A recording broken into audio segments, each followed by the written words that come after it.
only the bleeding FAUSTY witches, and the faustiest witch of them all is here, Chris. Hello, Chris. How are you doing this week? I'm good. I'm good. You having a good week? Yeah, it's been a good week. No, I'm feeling well charged. Wasn't so good this morning, but I'm good today, this afternoon. So today we is talking about herbs, herbology, plant familiars and that. So I suppose I should start with the probably the question that's on everyone's mind. Have you been smoking the herb? I was smudging earlier, actually. It was a smudging, was it? I was a smudging earlier, actually. You like a good smudge, do you? On your old sage smudge stick? You know I can't stand sage. Although I am working on that relationship since last year. Have you managed to keep one alive? Yeah, I've got two alive at the moment. I've got two alive at the moment. Right. Yeah. Chokeweed lol. So, no, I don't smoking the herbs, Chris. Whatever floats anybody's boat. Doesn't really do it for me. Have you got one of your smudge stick cigars to hand? Smudge sticks? Oh, these? Look at that, ladies and gentlemen. Look at that. Yeah. I tell you what, that's a lot of herb. So yeah, right. I don't smoke myself, but yeah, I don't disagree with it. Whatever floats your boat. Well, I mean, Patrick gets high on life, you know. Yeah. Yeah. I'm with you on that one. Drug. We both know that's a complete lie. Would tell you how loving I am. I love is definitely my drug. So today then, herbology, herbal magic, herbal medicine, plant spirit allies, and other such stuff. Where should we start? Should we do what everyone else says and sit here and not do anything for 20 minutes whilst we wait for the audience to build? Or for the early comers, for the people that are watching already, do you want to spill a bit of top secret information and then not refer back to it? I could do. The people that get here on time now. We should start doing that on every show. I think I just open with some super bit of occult knowledge or something. And then never refer to it again for the rest of the refer to it again. Yeah. There is a miracle cure to cancer. It is, and then not say anything at all. Well, according to the old Scott Cunningham book, I thought that rosemary was a cure for everything. Can't rosemary be substituted for anything?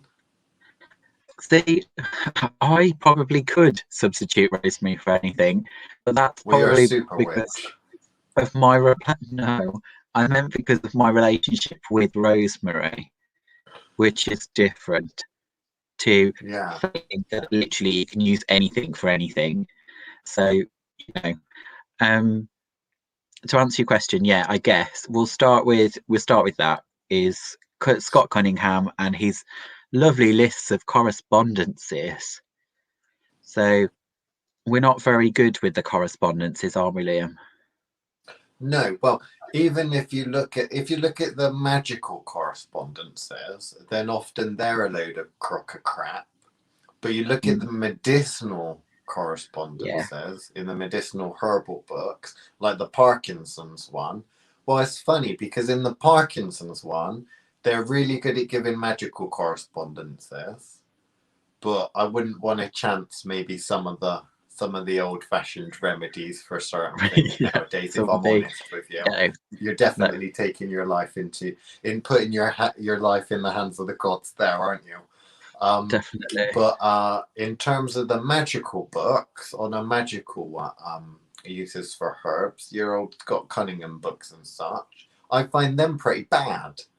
So I think that a little bit of magical wisdom I would share at the beginning would be, if you want to use herbs for magic and you want to know what herbs to use for your magic, get a herbal and look up the medicinal uses of the herbs, because you'll get a little bit better in doing that. Now we're going to rather than share. buying the magical ones. We're going to share how you actually go about finding what the magical uses of herbs are without a book or a video or a podcast or any ever such stuff. But we'll leave that until near the middle of the podcast. So we got a couple of things. Okay. Number one, very important. Smoothies changing your diet. Okay. I don't think this will be in order. But okay, so we've got a couple of things that have come up. I'll put them in the order that they appear to me. You have a herb for body acne. Body acne. Body acne as opposed to facial acne. I think I was thinking that. My first thought was, which body are we talking about? And then I thought, okay, stop thinking like a witch, Liam. Not everyone's aware of the energetic bodies. They're thinking of the solid body. So we're thinking of body acne, not so much a face acne. Because there's a lot of problems people do get with skin conditions. And they tend to find, I think, that going to a herbalist a lot of the time tends to work a lot better for them. Than some of the medications. I know some people with psoriasis, for example, and they get on so much better with herbal remedies for the psoriasis, and with dietary changes. Seeing a nutritionist has often helped better.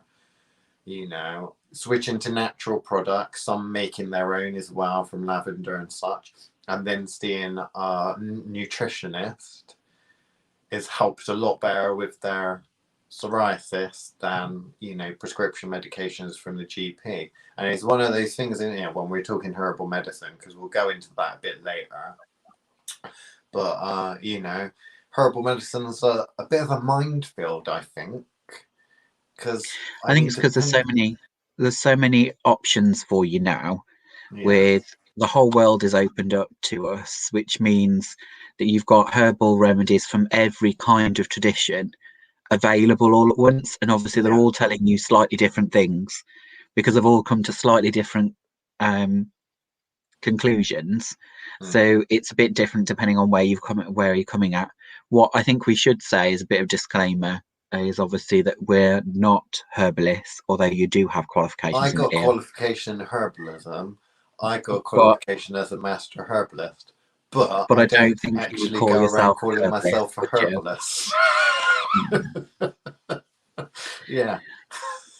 So the only time I ever do is when I've got some asshole that's talking to me about herbal bollocks, and they're trying to, when we go to these psychic fairs, right? Because we do run psychic fairs. We run the Great Traveling psychic and holistic fair. But when we go to other ones, like that certain purple one, there are some random people that come up, are running up to you and say, "Oh man, try my remedy for this." And you've taken one look at it and you thought, I don't. And by it, I don't mean the person. I mean the actual product that they're trying to sell. And you're kind of like, I think I'd make better stuff than that myself, if I'm honest with you.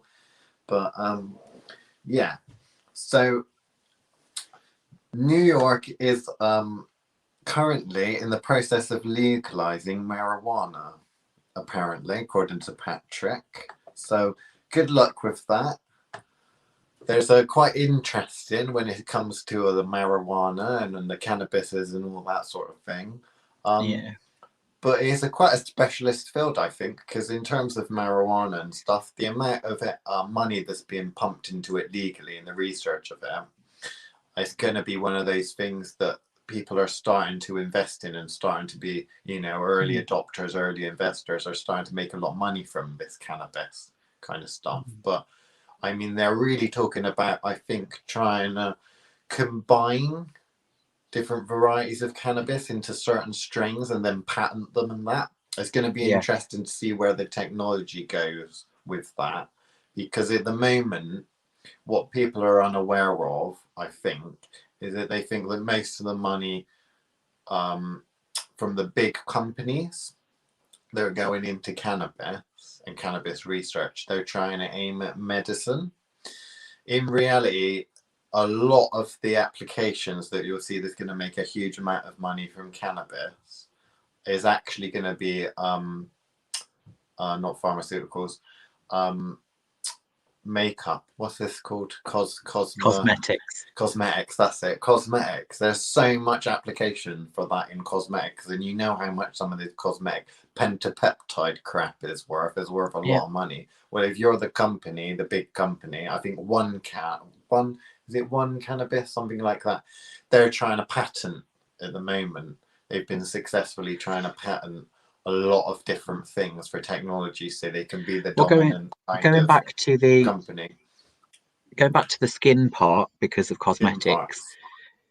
Going to the back to the skin part, or with cosmetics, is the fact that we are so used to using synthesized, replications in the stuff that we use every day.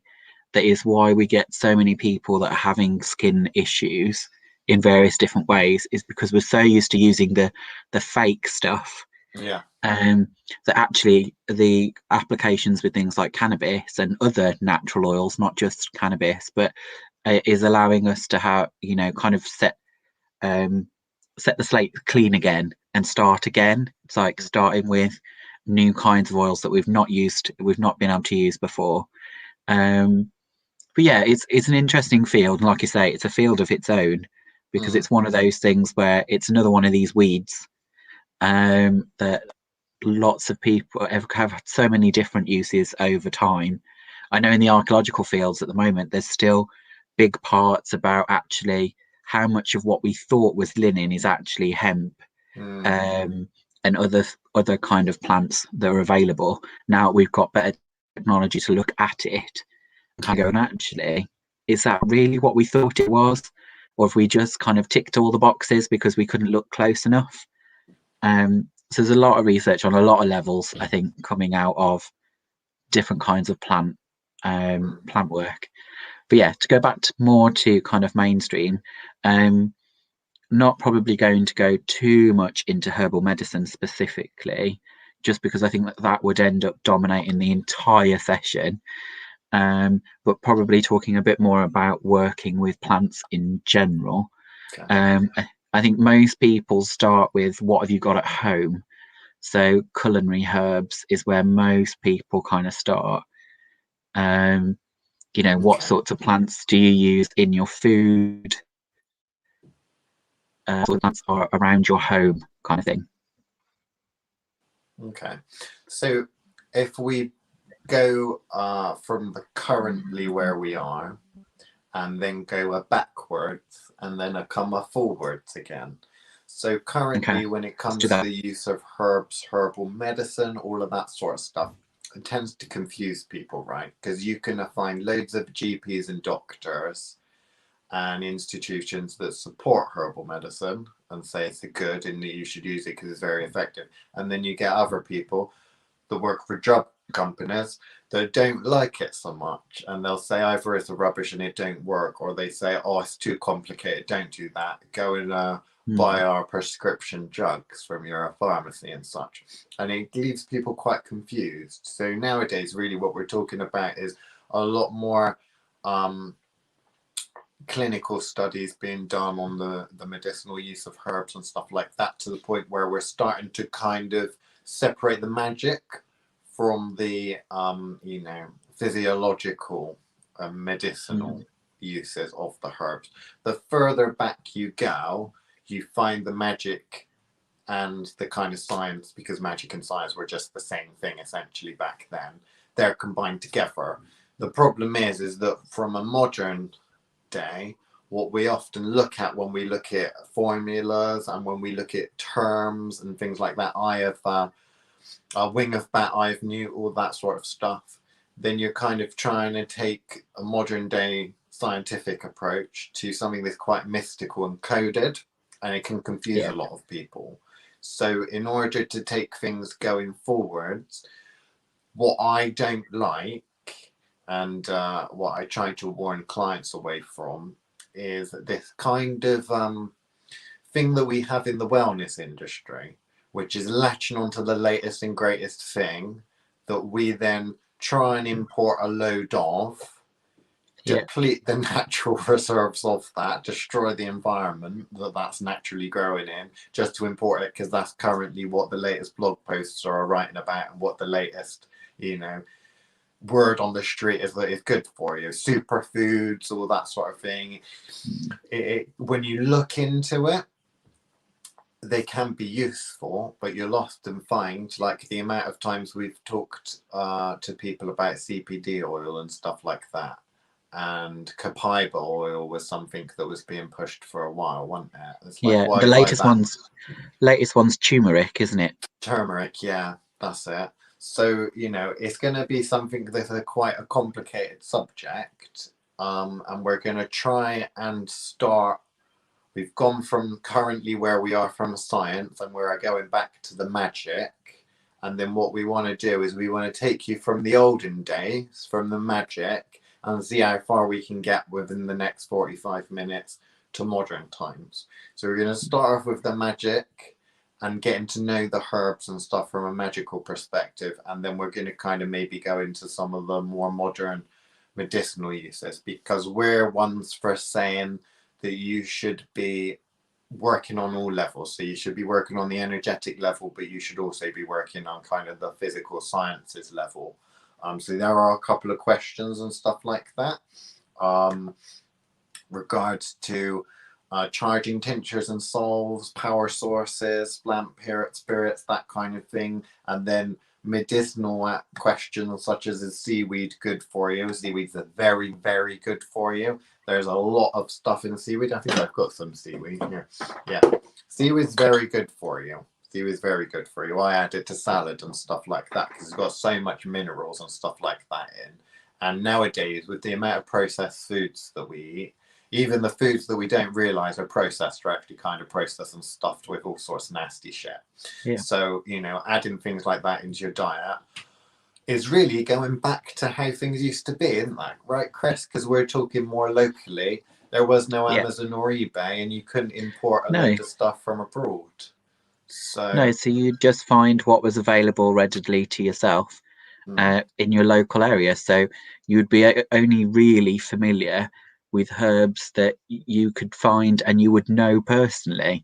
You'd have most people would kind of go, what's available at the market, but to a certain extent most people would get by with what they could grow themselves, what they could forage, and unless you had the money to be putting into exotic foods, what's that I love that great story about, is it the Chinese and the mango? Or is it there's one with a mango and there's mango, and then there's mango. There's one with a lemon as well. Okay. Where I've seen some manga on porn.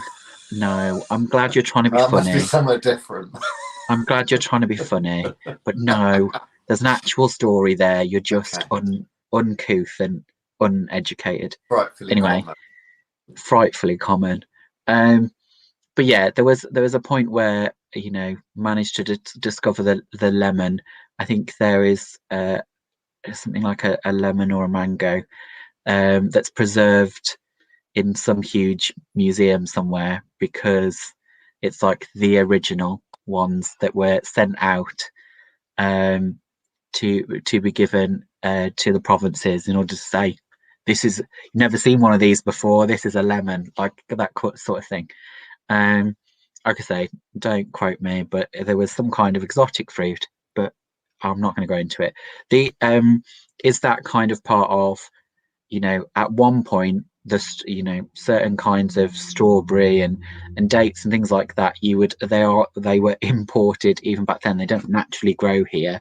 Obviously, I'm going from a UK, we don't really have, until you had greenhouses, we couldn't grow things like oranges and lemons here, until we had special greenhouses where you'd have them lined up, the greenhouses lined up along the side of the house. I'm talking stately homes here, who the greenhouse was lined up against where the the ovens and the kitchens would be in order to heat the greenhouse, to get it to keep at a temperature that you could grow something like a lemon or an orange or a peach. You know, because we would have just had fruit that grew here that was hardy, apples and pears, that sort of thing. So people were a lot more localized in what they were eating. And slowly but surely, I think we will kind of go closer towards that, won't we? With the exception of kind of some of the, you know, super fruits and things like that we're, you know, told that is good for us. And if you can afford to import them, you will. The other favourite at the moment, isn't it, is the avocado. Can't stand them myself. Avocados are so popular, aren't they? And then all of the health benefits about avocado and that kind of thing. It's funny because a lot of these things, they obviously do have health benefits. Some of them have slightly better health benefits than stuff that you already naturally grow. But what you tend to see is that as soon as someone discovers that something has a specific health benefit, it then starts becoming popular. As it becomes popular, companies that actually are trying to clamber to sell enough of them end up producing worse quality things, to the point where you've got a load of nasty rotten avocados that are being sold for a fortune. They're all kind of gone off. I've bought off avocados and stuff, and you've got them home, they're all funky and nasty and full of all sorts of nasty crap, to the point where you're like, someone's buying this because they think it's better, but because it's not necessarily, you know,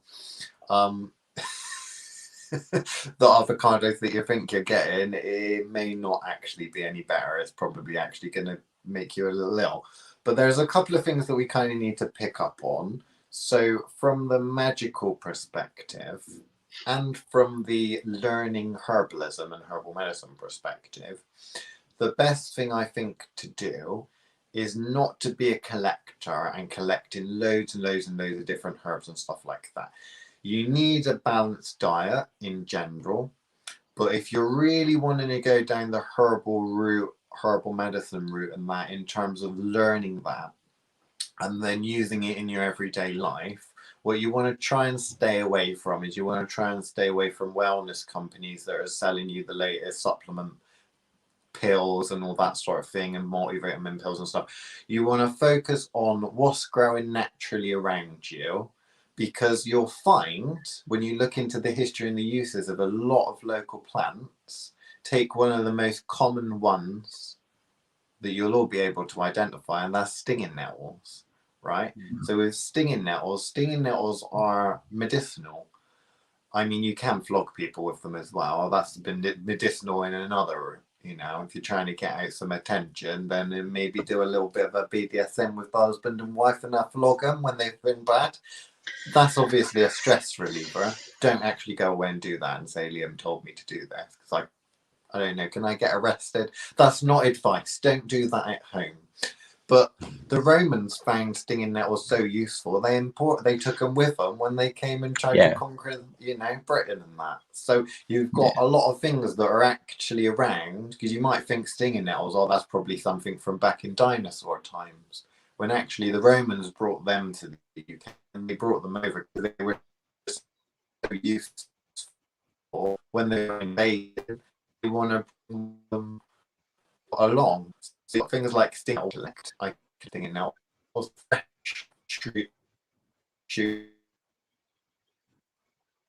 Oh dear, Liam's gone robotic. I hope that's not fit. Can you still hear me? Yeah, you've just gone a little bit robotic, but I don't know if that's my internet or yours.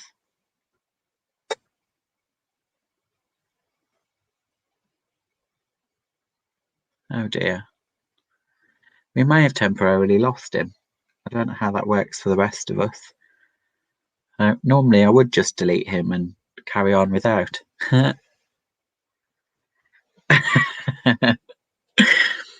So yeah, I'll try and continue until he gets back. Oh, is he back? I don't know. Am I back? Okay. Yes, you're back. Yeah, you're back. Right. Okay. I don't know. Someone said I just tuned into BDSM.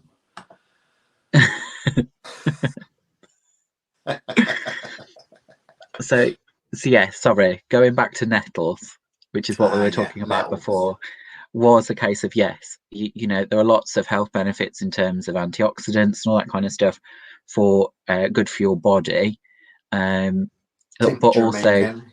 tincture making. Optimating for tincture making. Hi, Jolene. And the so yeah, she's excited now. We're talking about BDSM. Oh, We you were missed talking that. about, We were talking about Roman centurions are flogging each other all dirty like with the stinging yeah, nettles and saying with you stinging might want to, nettles. when your husband's misbehaving at home and you feel, ugh, you might want to get a little bit of tie him up, say we're going to do a little bit something different tonight, and you might want to Oh say God. bend over with your stinging nettles. Does that sting? Count with me. Come on. 1, 2. At least that's what I understand that happens behind closed Yeah, doors in the sure. bedroom and such. Sure. Okay. So the other reason stinging nettles were used as well was for stimulating the skin. So the actual stinging part was often used as treatments for kind of getting circulation back, things like Raynaud's and stuff like that. It was used for kind of re-stimulating the skin. So anyway, moving on. Obviously, oh dear. Now Kay's Have we started. started something? Why can't you? Why do you have to do this? Stop it, you're giving me Anyway, ideas. Oh yeah, so I can imagine. can we get back to herbal magic, please? Okay, so we're not talking about the medicinal parts yet. We're talking about the magical parts, and then we're gonna Yeah. talk about combining the two. So if I had a young witch or an old witch or a middle-aged witch and they want to learn a bit of magic that involves the herbs and stuff, and they say, I want to add something to me spells and make spells and stuff, and I don't know what to use, what to put in it. My old Scott Cunningham Wiccan book, it said I can just use rosemary for everything. So I went and I got myself a load of rosemary, but the spelling are working. And I don't understand why it ain't a working, because I got the rosemary and I got the intention for it to work, and we all know it's all about the It's all intention. about the intention. Do we? Not. I got my rosemary here. Oh, you got this fresher rosemary. I got the dried Fresher. rosemary. Together we make a lovely team. He's very cute, bless him. So yeah, so basically you can learn a lot from bonding with the ingredients that you're using for spellcasting. You can also learn a lot about plants and such from actually observing their behavior. Now, I'm not saying you need to be the David Attenborough of the plant world, but with spring, isn't it? So actually going and picking a couple of plants that you may or might not know, that don't grow necessarily in your garden, but out and about locally, you know? Whether it's a wandering around down the river or the canal or whatever, go to your local park or whatever. Even lots of weeds and things have medicinal purposes, medicinal uses. But there are a lot of things that you can learn by observing a plant through its entire kind of yearly cycle. So if you observed something like nettle, you'd start to know when they come up. You can pick them at certain times of the year. When they get about 1 foot to 2 foot off the ground, take, with gloves obviously, take the top fresh leaves, gather them all up, dry them out, and you can use those. You know, that's something that you can use. The seeds that come along later, you can take those, you can make tinctures out of those kinds of things. Wild garlic is an absolute favourite, which I'll be picking soon. Wild And say garlic, something. it's up at the moment, isn't Yeah. it? Wild Wild garlic. garlic, which I think I've got some somewhere. Where's the wild garlic? Where's the wild garlic? I expect that it's hiding somewhere. Wild garlic, something I like to get every year. Wild garlic. You can take wild garlic. You can pretty much eat all of it. Just be careful that you know it's wild garlic and don't go a grabbing, because there's the poisonous plants that live in amongst wild garlic when you're foraging, like lords and ladies and stuff. You can actually take it and eat it. You can add this to your salad, but this is a plant. It was, / is alive, there's energy there which you can use to power spells, spell work, magical spell work. So with this wild garlic, we know from medicinal uses that garlic, both the wild variety and our standard garlic, which I think I've got somewhere, garlic cloves that you do use for your cooking, you can probably learn to identify garlic cloves and wild garlic very easily and pick it. I was lucky enough to go to the garlic farm on where is it? Isle of Wight.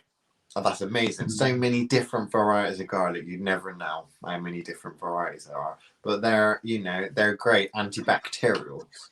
So if you're wanting to do a cleansing spell, you might think, what makes sense to get rid of a nasties? Well, garlic makes sense because that's good for the body. So I want to use that kind of magically. Do I want to import it? Do I want to give Jeff Bezos a load more of my money and get some on Amazon? No, I'm going to learn what wild garlic looks like. I'm going to take a stroll, around April, May-ish time, and I'm going to go and pick some and dry it out. And you can not only use it for cooking to add in with your salad for a nice little makes a really great pesto too. Oh, pesto, garlic. Brilliant. Yeah, wild garlic pesto is amazing. But you can also keep some, like I do, in a jar, and you can use that for some of your magical things as well. And you'll really tell the difference between herbs that you really know on that intimate level. Because with this wild garlic, not only have I observed it in its natural habitat, I pick it, I eat it, and I use it in spell work. So there's quite a lot bigger relationship, and you really do understand the ingredients that you're using with that, as opposed to just ordering a load of random stuff from a Star Child or whatever. If you do want to order a load of random expensive herbs that are overpriced, then what you need to do is you need to get yourself onto the thothwitchcraft.com website and you need to go to the herbs section and you can buy your seaweed and stuff. Oh, don't worry, it's super overpriced. So we know you like to buy things overpriced. So make sure you go to the thothwitchcraft.com website and buy a lot of overpriced herbs and stuff for your magical use. You could go there and not buy stuff and download the PDF document that is on every herbal page, giving you a lot of interesting information about the medical uses and the magical uses of said things. So if you like the seaweed, you could go on the thothwitchcraft.com website, go and look at the seaweed. Don't buy it, but you could click the download the PDF and get the seaweed fact file. There we go. That's interesting, isn't it, Chris? Yeah. So after that beautiful little sales part, I did the plug. You did the good plug, and well done. Well done. You're getting better at that. I've tried. So when we start people off from the beginning of understanding their ingredients. So, and I don't mean necessarily for cooking, I mean for their crafting, witchcraft, is a case of what is in the cupboard. What is in the cupboard that you use in your cooking all the time. So, most people make a pasta and the pesto, and they're kind of like, okay, well, surely you have a good idea of what basil tastes like if you're all about the pesto and all about the spag bolognese and all that kind of stuff. So you've got a taste of, how much you like, at what quantities, those sorts of things that you're used to doing all the time. Black pepper, you can guarantee use plenty of that. Depending on how your tolerance for spice, you probably got a few exotic spices in the cupboard. You can easily get your hands on. So what do you know that's there? And then obviously you may have a garden that has basic things in there. You'll have clovers in the garden. I'm sure you picked them when you were little. Those sorts of things. I can imagine that in there you'll have things that pop up throughout the year, like self-heal and things like that automatically kind of weed themselves and self-sow themselves into your lawn if you've happened to leave it long enough and don't regularly mow your lawn. You'll find most of these things will pop up. I think most of us will have come across you know, dog leaves and dock leaves used for when you've stung yourself, those sorts of things that you'll have done when you were little. I'm sure most people, like Liam said, can recognise what nettles look like. The main reason is because they sting you, so you learn very quickly the ones that are dangerous because they're the ones you try to avoid. So, as you're growing, you know that environment. Why go and buy expensive things like frankincense and myrrh, exotic resins from the other side of the world, depleting other people's natural resource, when you could go and find something that works just as well? So, yes, not to agree with Scott Cunningham, but me personally uses a lot of rosemary. One, because it's readily available. I've got it all the time. The main reason for it is it's been grown in my mom's garden and I've tended to it for well over 20 years. So I have a long-standing relationship with that particular herb. And then I think this is probably a nice place to start to talk about plant allies. But is that kind of what is available to you? You don't need to necessarily grow it yourself. Like Liam said, observe the plant through its cycle. If you know there's somewhere on a local walk, or the woods that you regularly go in, or when you're dog walking, or if you go for walks along canals and all that kind of stuff, you don't necessarily need to be picking large quantities of it. Just take a bit of it at different parts of its stage throughout the year, or observe it, draw it, whatever you want to do. So you watch its cycle. As soon as you start to watch its cycle, you'll start to build this relationship with that particular plant, herb, flower, whatever it is. There'll be local parts, like to me, we've got a big bluebell wood up the road. You know exactly what time of the year those bluebells will come up not looking so shy anymore. There are woods near us that are protected purely because of their beautiful little bluebells. But you know exactly what time of year to go and see them. Obviously, you can't pick bluebells in the UK. They're protected, but you can grow your own if you wanted to. No, you can't, Chris. You're right. You can't. That would pick be illegal to pick bluebells. That's illegal. In the UK, you can't pick them, and you would never do that. I would never do that. Definitely not. But depending on what part of the UK you're in, if you go over towards Gloucester at this time of year, obviously the daffodils are up everywhere, that are planted by the local council. But if you go to certain parts of the UK, they are wild. So Gloucester way and towards Hereford, they've got entire stretches of railway track that are completely covered in these gorgeous little daffodils about this time of year. So you get to know your local environment better. Means you'll have a better relationship with it, care about it a little bit more, hopefully, and know where to do your best foraging for both making changes to the food that you eat, but also for getting those ingredients for the witchy behaviours. Well, we've done it with clients as well, talking about spirit plant allies and animism, because animism is essentially the belief that everything has a spirit.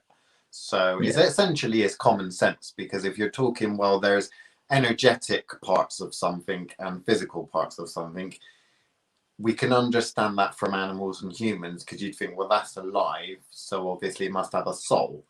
But if you're saying that everything has physical and astral, then you're thinking that essentially a rock at that point, if it's physical, then it must have some sort of astral counterpart, or some sort of non-corporeal part. A lot of the time when we think of spirits and stuff, we'd think sentient things, but actually you might be talking more energetic.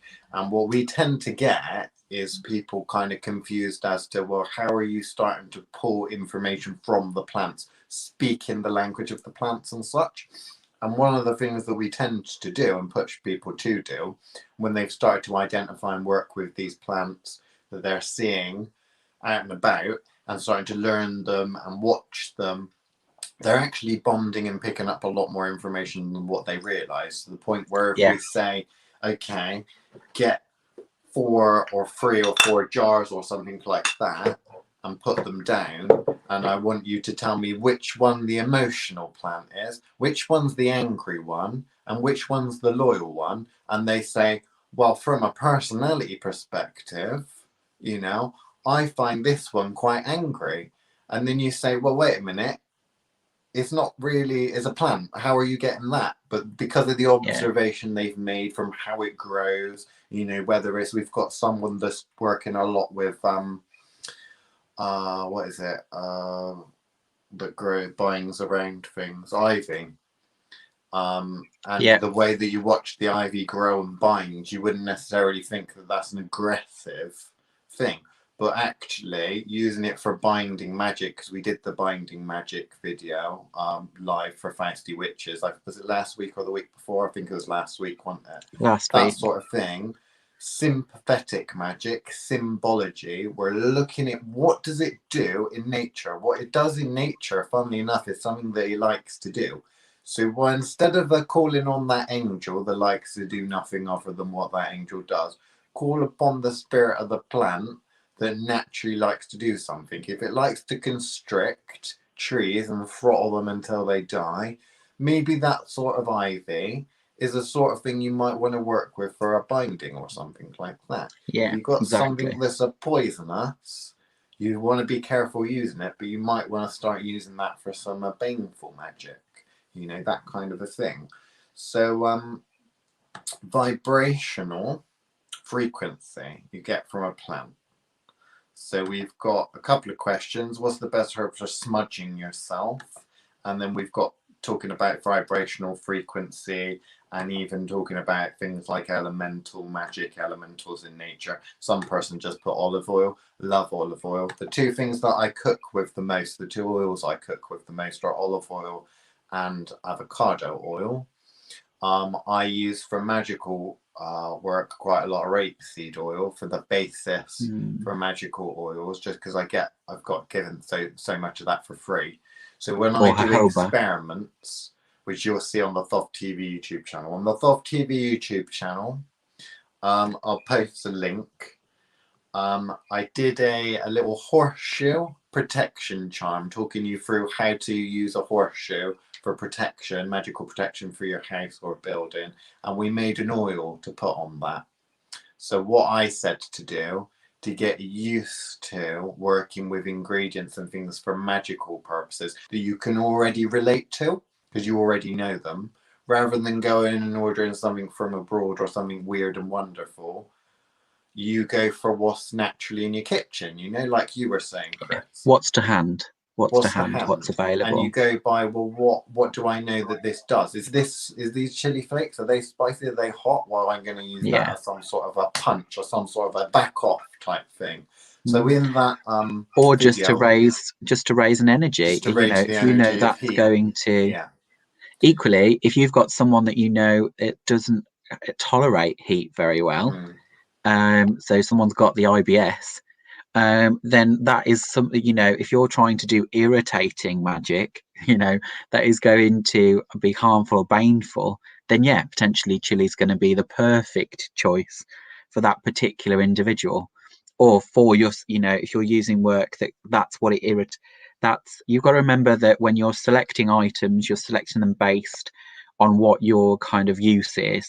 I avoided the word intent there, I don't know if you noticed, but is that kind of like, if it's something that irritates you and that a particular herb or spice brings that to mind, that's the connection you're going for.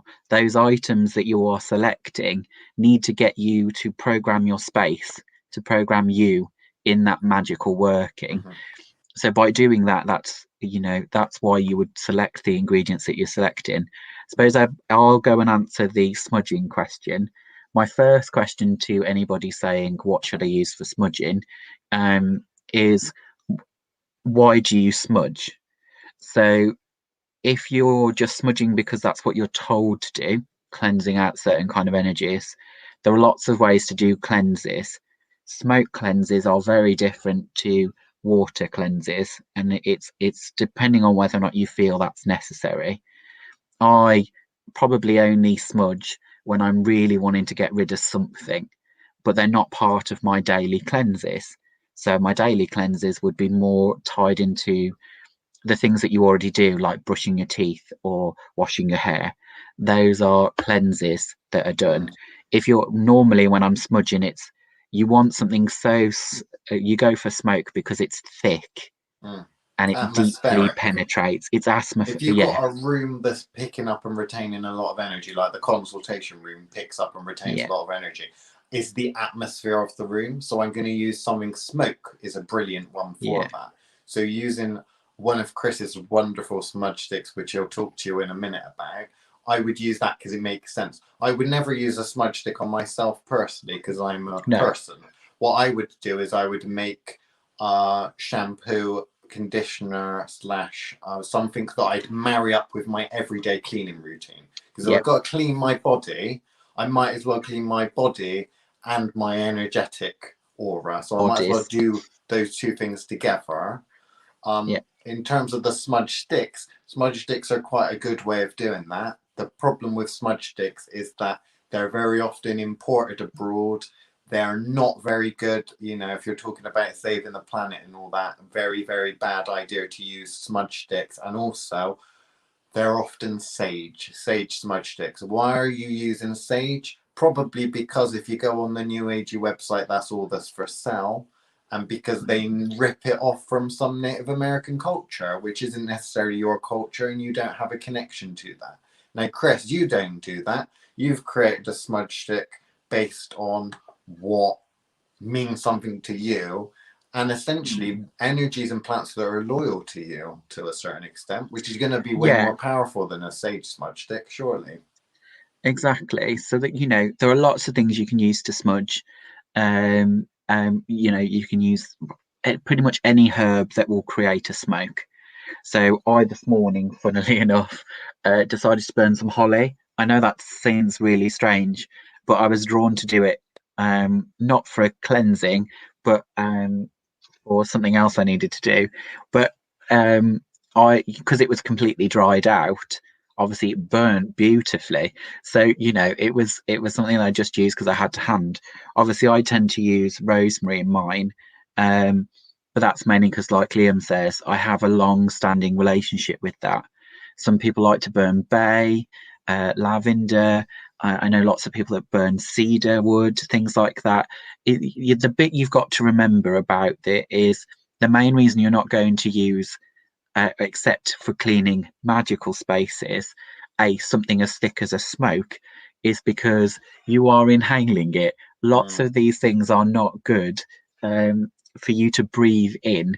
Um, they are great and they will clear the senses, Yeah. definitely. But you're making sure, and that during a smoke cleanse, that all your windows and doors are open, so it literally wipes through the house. What you use for that is entirely up to you. What works for you. Um, Again, I don't tend to use sage mainly because I don't get on with sage.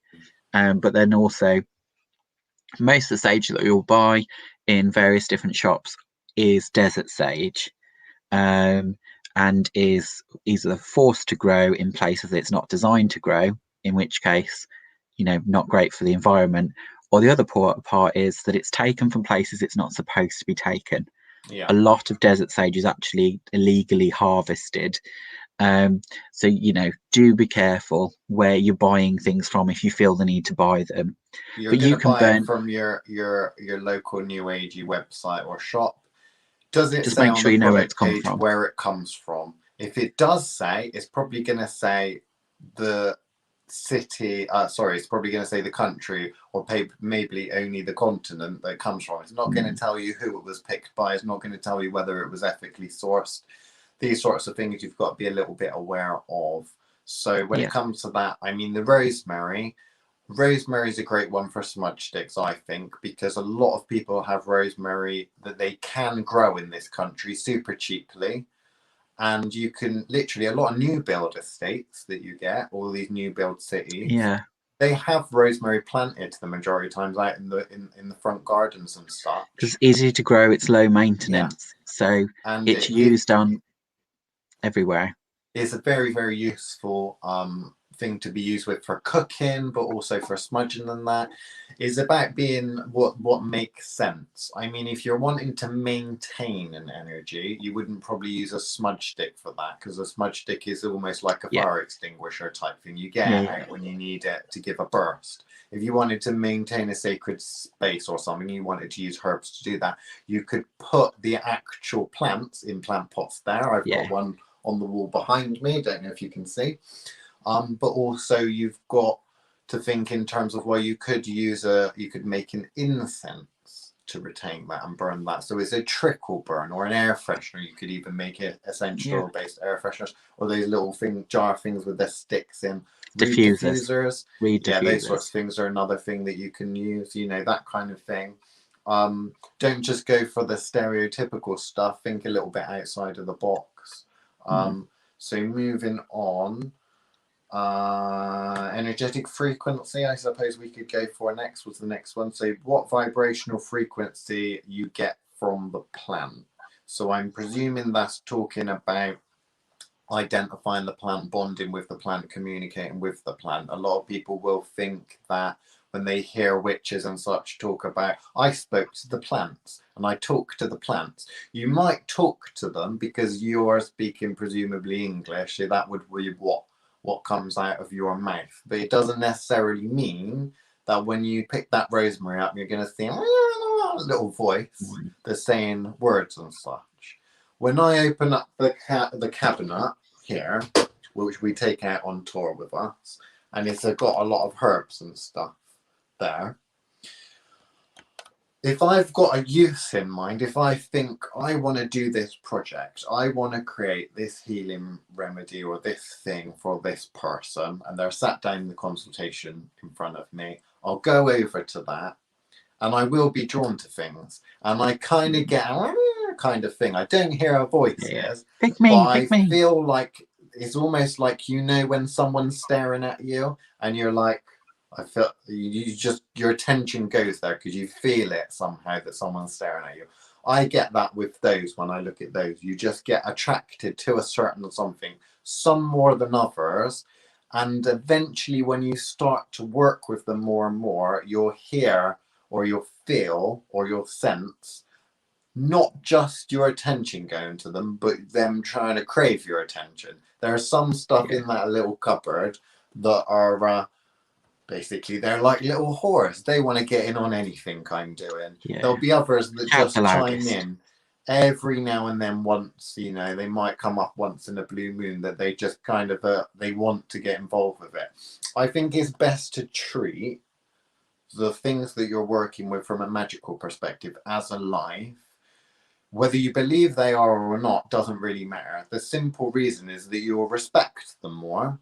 But also, when you start to get impressions from them, you'll find that will often add to your magical work.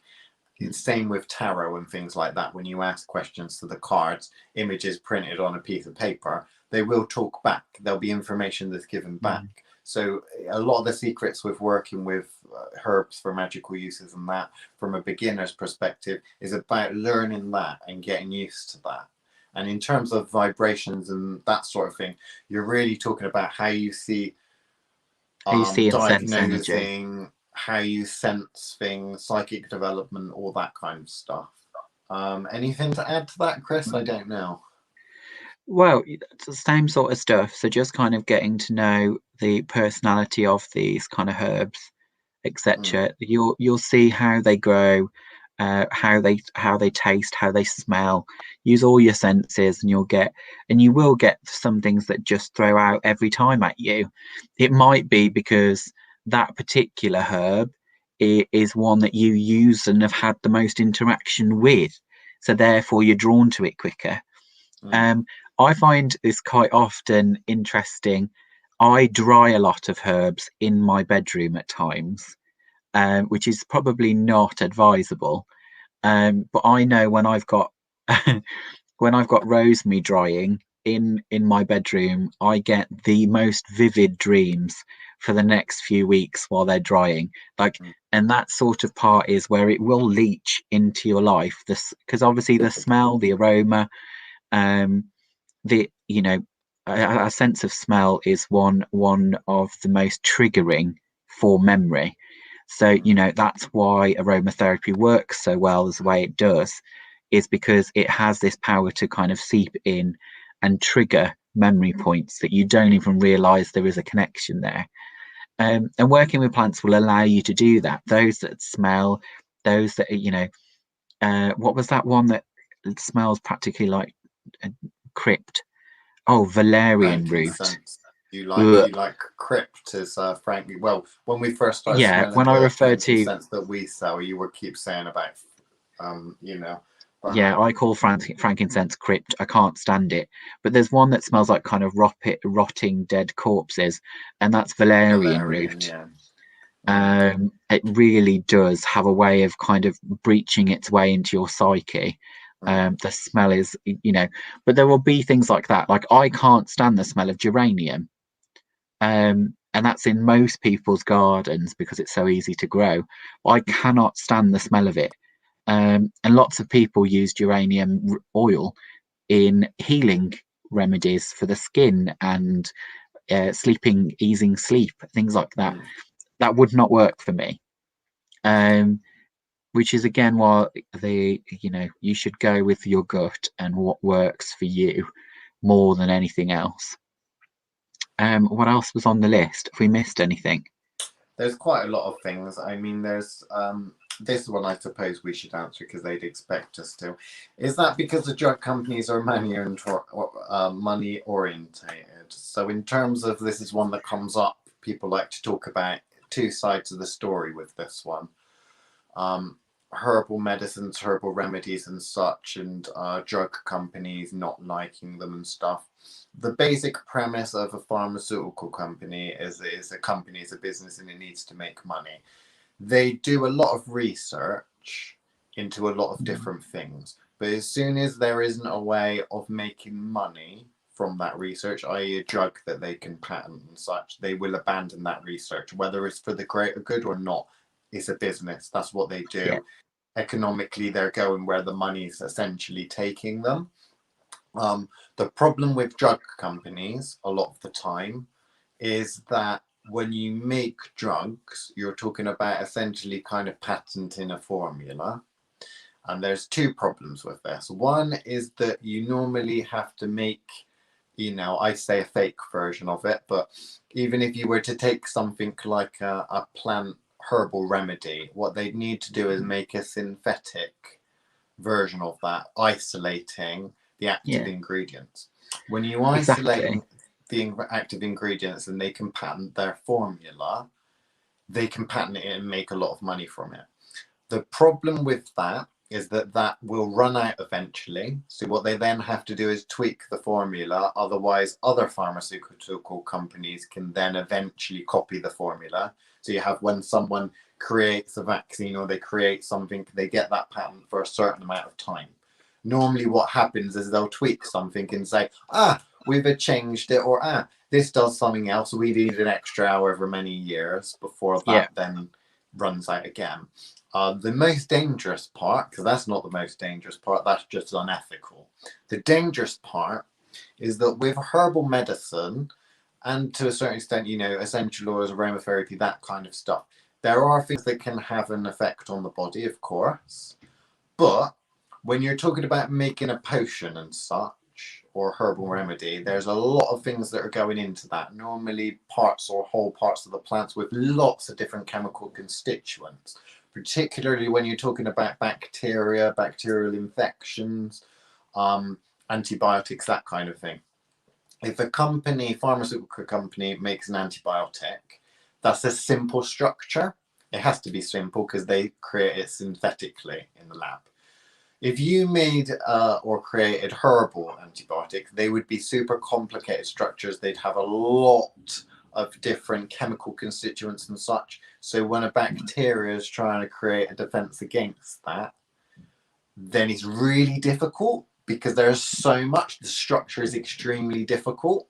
Whereas when you've got synthetically created antibacterial, antibiotics, then it's a lot easier.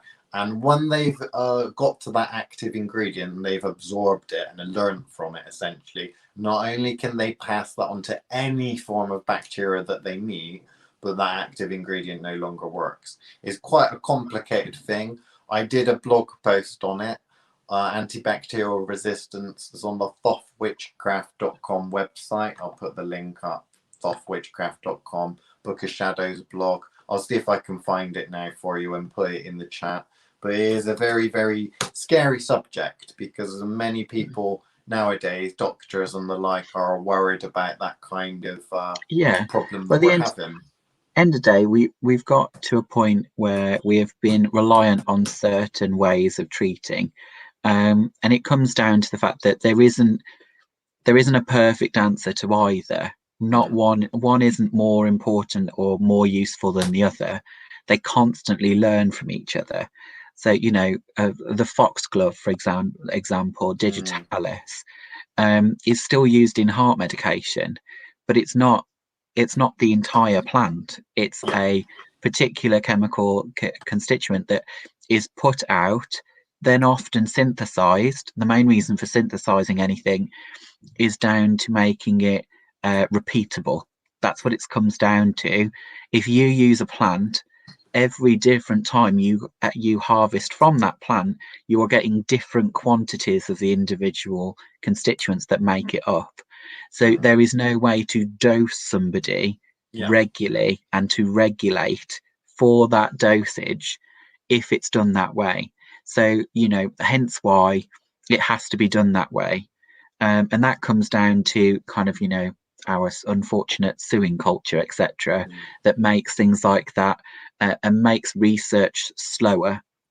So, which means that the second something stops being productive, that's when it starts to break up. So, it is down to that. It is down to the fact that actually, they're not all, it's not all bad. Big pharma is very scary, but that's because it has purchasing power, is why it's scary. It's capable of shutting down research that might eventually come to some kind of fruition by buying up the intellectual property and then burying it because it's less useful than another. But when you take away from the actual profiteering part of it, it's also the same way that we manage to get super wonder drugs and vaccines. So you kind of, you've got to take everything with a pinch of salt. You can't, we're like those. We won't use magic for everything. There are things that, Western science has got right. There are some, that will solve a problem with medicine, Western medicine, Eastern medicine, wherever it's from. There are other times when it's just not enough and you need to add those next layers on. So as you're kind of balancing between the two, like Liam said at the beginning, herbals are a great way for you to learn more about a plant, mainly because it's the safest way to do it. So learning from a medicinal book, it will have taken into consideration, can I eat it? Is it good for the skin? Those sorts of things of before you're then crafting a magical oil that you've put loads of chili flakes in and then rub it on the skin and then wonder why you've got non-stop tingling sensation that starts to then burn your skin, or hot oils. A lot of the chemical the herbs that we use in our everyday cooking as a pure oil, as an essential oil, are hot. Oregano will literally, probably, if you're not careful and it's of a strong enough purer form, it will burn your skin. So it will literally blister your skin. So whereas you use oregano in your cooking every day, if you're one of those that loves pastas and all that kind of Mediterranean food, you'll use oregano all the time. But understanding them from a kind of more scientific method first allows you to kind of have a safer approach to them. than necessarily. The other reason, obviously, is because we can't stand Scott Cunningham and the rubbish that he's put out there, because it's too bland, and to be fair on Scott is not Cunningham, right for everybody. most of his books he did write after he died. There is that. There is that.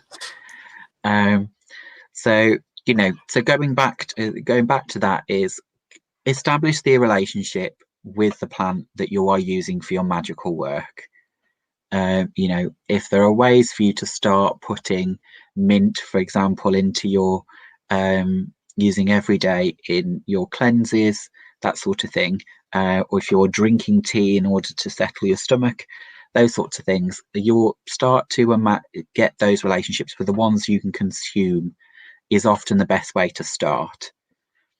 Then kind of move on to the things that are local around you, things that you can pick on walks, that sort of thing. Learn more about what they are. There's some brilliant apps out there now that allow you to help you identify what it is. So you can then go and learn more about it, see if it comes up in some of these old herbals or some of the new herbals. Seriously, even the stuff that's growing in between the cracks of the pavement, you look at some of these up on the app and you look at the medicinal uses and stuff, and you'll find a rich history of why that's in this country and all the things that it can be used for. It literally, even if you walk through the concrete jungle that is the center of the city, you would be surprised what they find. There's a wonderful book that's come out, I think it's fairly recently. Is it called The Prison Apothecary or Prison Herbal, I think it is. And that's literally a case of, okay, if you wanted to make herbal medicine and you were in a British prison, how could you do that? And it's literally written by a former prisoner who happens to be a herbalist. And they talk about all of the things that grow in the cracks of concrete prison walls, the stuff that you might find in the little veg garden, that sort of stuff, how you might go about brewing it in your prison cell. It's quite an interesting one. I haven't read it yet, but I listened to the person who wrote it give a talk on it. And that's an interesting thing. I mean, if you can do herbal medicine in a prison, just think how easy it is really to do it out and about. There's so much that you can do. And from a magical perspective, again, for healing magics and stuff, there's so much that can be done. Chris, we did a healing magic overview, didn't we? Where we talked a little bit about the safety aspects of that. Yeah. So that is on the Thoth TV YouTube channel. And it is also on the Witchcraft Live Facebook group. Yeah. So, if you are looking at that, because you talked about digitalis, you talked about, that kind of thing, overdosing on certain things is something that's also not discussed. Most people are aware of the contradictions. So if you've got a herbal remedy that might react with prescription medication, that's one problem that can occur. But also if you've got a herbal medication that has also got the same ingredients or active ingredients as your medication, if you're taking those, that's at a specific dosage that your doctor has prescribed. If you're taking your herbal remedy, which has some of this in as well, you're overdosing. So you've got to be careful with things like this. But the best thing to do is to start off within your own kitchen, be paying attention to what you normally use for cooking, and then expand from there. Because you don't have to be a master herbalist and know everything and memorizing all these herbs and stuff like that. That's what the books are for, to give you inspiration and that. What you really need to do is go out there and interact with and start using the various different plants. If you've used stinging nettles, make a stinging nettle soup. I've made stinging nettle soup. It doesn't taste as bad as you think it would. That's going to give you a lot of minerals. It's going to give you a lot of stuff that's really good for you. If you've tried that and you want to try something different, why don't you make a stinging nettle tincture with stinging nettle seeds? Make something like that, start using that. You don't have to just go on like a lot of these herbal books and stuff go on about where you need to learn tinctures, you need to make a salve, you need to do this. Just start with getting to know the plants first, and then maybe when you've got a specific area of interest, you might want to go, pick that up and go with that. But it is it's worthwhile because it's amazing what you'll learn and how it kind of can change a holistic approach to kind of how you live your life and that, and how you treat conditions that you might have and things. And I mean, we're great advocates of that kind of thing. So if there's any more questions, then please put it in the comments.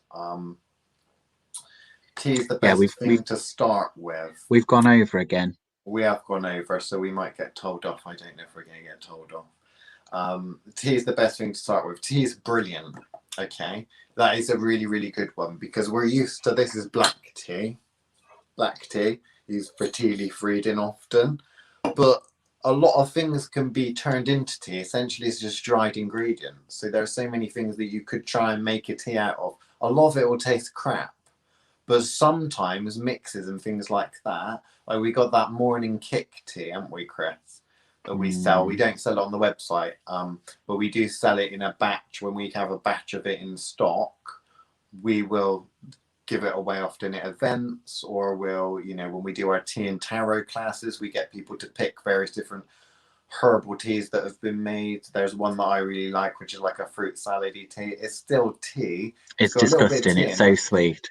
I love it because I like sweet things. If Cherryade was a tea, that would be the tea it was. But yeah, I mean, things like this is all really, really, really good ideas.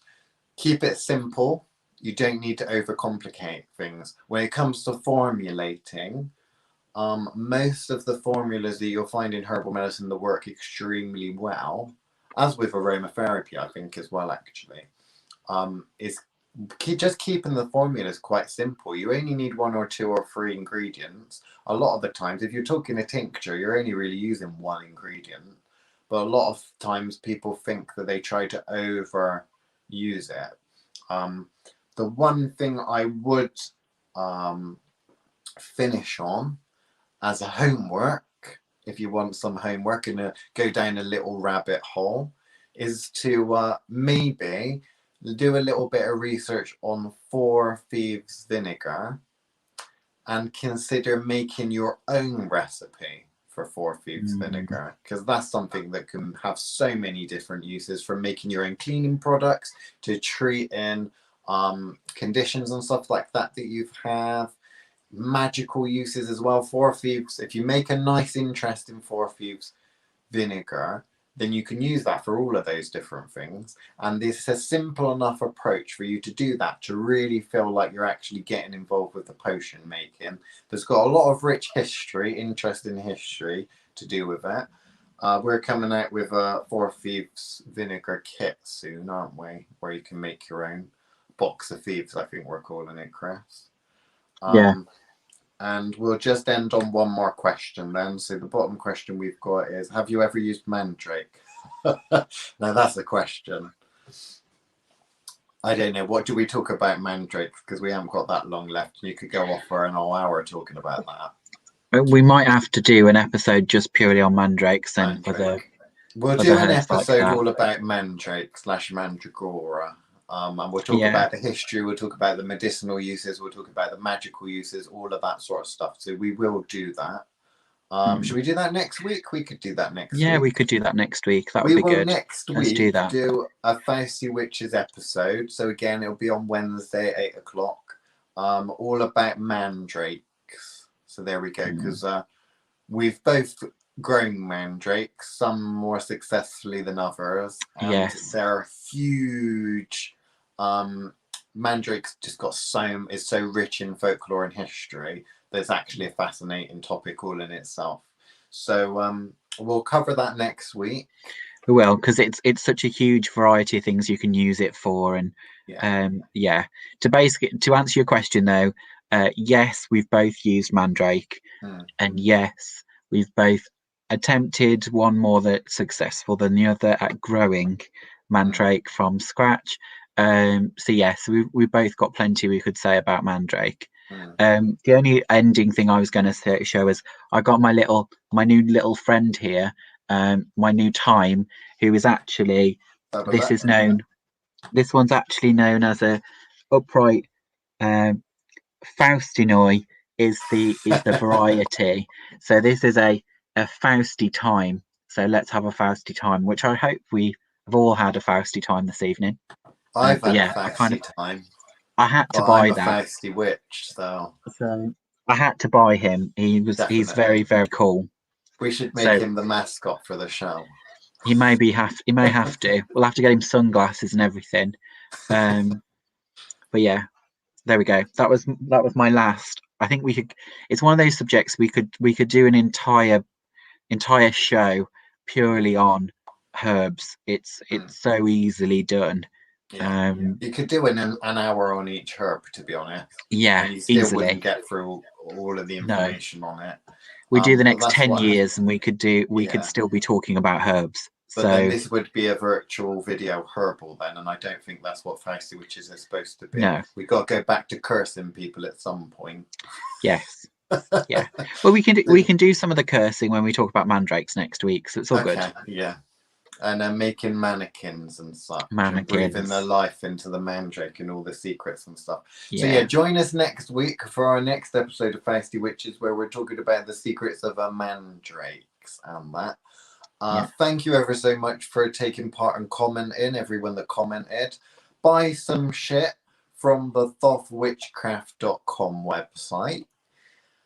Check out the Thoth TV YouTube channel, and of course join the Witchcraft Live Facebook group, because that Facebook group is full of all us basically doing live feeds about all sorts of crazy ass witchcraft stuff from a beginner's perspective. So it's all simple, nothing advanced. It's just stuff that you should be able to follow along with and then go away and do your own research on. So yeah, there we go. So thank you ever so much, everyone, and goodbye.